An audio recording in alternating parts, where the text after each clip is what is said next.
Have you ever wondered what would happen if you found yourself trapped in a container in the middle of the vast, unforgiving ocean?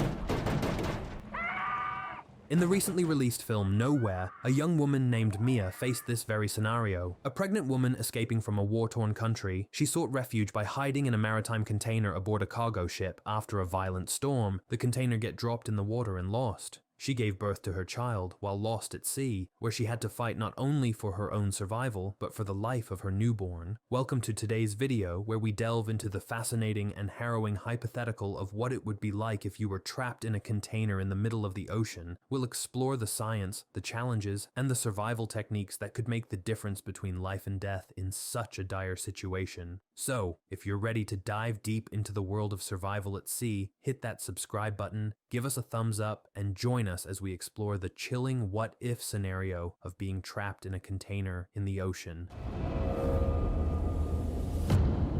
To understand what it would be like to be trapped in a container in the ocean, let's first set the stage for this hypothetical scenario. There are various ways one might find themselves in this nightmarish situation. It could happen as a stowaway attempting to escape a troubled homeland, in a shipping accident where you become inadvertently sealed inside a container, or even if you were inside a container on a cargo ship and things took a turn for the worst. Shipping containers like these are the backbone of global trade. They're used to transport goods across vast distances, but they also provide the perfect setting for a survival challenge. Picture yourself inside one of these containers, sealed off from the outside world, surrounded by the vast expanse of the open ocean. It's a terrifying and disorienting experience. These containers come in various sizes, but on average, they're about 20 to 40 feet long. They're designed to carry tons of cargo, from electronics to clothing to machinery. Now, let's draw parallels with the recently released movie Nowhere. Just like Mia, who sought refuge in a container, your predicament might involve a desperate attempt to escape a conflict zone or to find a better life.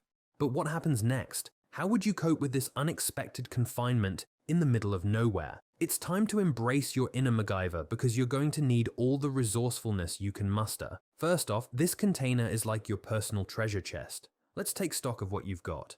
You'll find all sorts of things inside. Wooden pallets, ropes, maybe some tools used for securing cargo, and, who knows, even a few empty barrels. Think about it.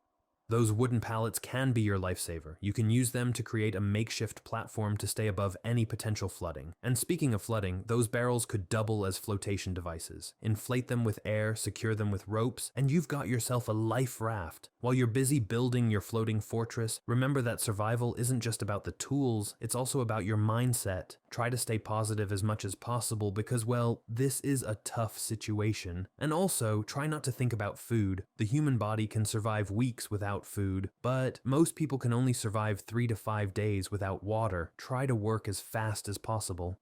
In our hypothetical scenario of being trapped inside a sealed shipping container at sea, the situation is far more dire. With limited resources and no access to the open ocean, survival becomes an even greater challenge. Your first and most critical concern is your air supply. In a sealed container, oxygen levels will gradually deplete. To extend your supply, try to stay as calm as possible. Panic can lead to increased oxygen consumption. If you have any small openings, such as gaps or vents, use clothing or fabric to block them temporarily. This will help conserve precious oxygen and help prevent water from coming inside while you plan your next steps. If you don't do that, chances of water coming inside the container and sinking it is very high. Inside the sealed container, your food and water options are practically non-existent. You won't be able to fish, collect rainwater, or access cargo manifests. In this scenario, your priority is to ration any food or water you might have brought with you. While you can't bang on the container walls for sound-based signaling, you can make the most of limited resources. Look for any reflective surfaces, such as metal walls or packaging materials. If you have a flashlight, use it to flash SOS signals through any available openings. But what if there wasn't any openings at all? You will need to find a way out. In our sealed container scenario, the odds are stacked against you, but let's explore the possibility of finding a way out. While it's an extreme long shot, it's worth considering if you can escape this metal prison.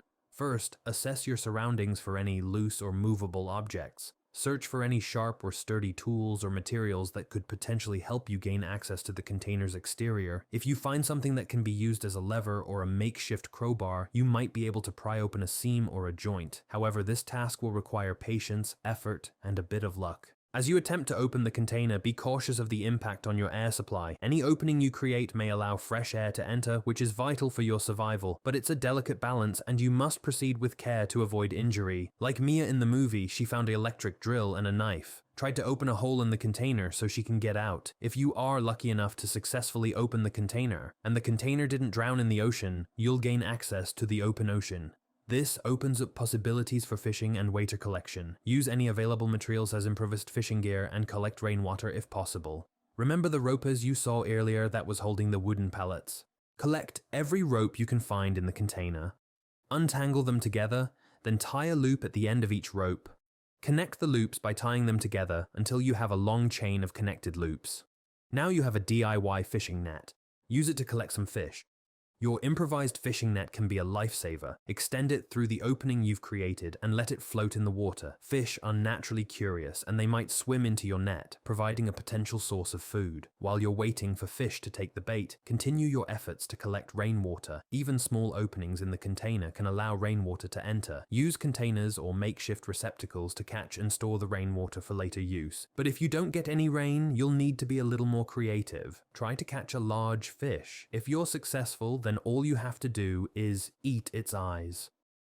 Big fish eyes are full of a watery liquid that will surely quench your thirst. Yes, I know, it's gross, but there's no time to think about that because you still have to worry about hypothermia. With the opening you've created, you now have an improved vantage point for signaling. Use any reflective materials, even pieces of the container's interior, to create a flashing signal. This can be particularly effective during daylight hours. Vigilance is your constant companion. As you wait for rescue, keep a watchful eye on the horizon. Ships or aircraft may appear at any moment, and being ready to signal them is paramount to your survival. Real-life stories of survival are a testament to the resilience of the human spirit. From shipwrecks to plane crashes, individuals have faced unimaginable challenges and found the strength to endure, so don't lose hope. Remember that rescue crews are trained to look for signs of distress, so create signals that stand out against the natural surroundings. SOS signals, bright colors, and movement are all effective ways to attract attention. Then, on the horizon, a faint glimmer of hope.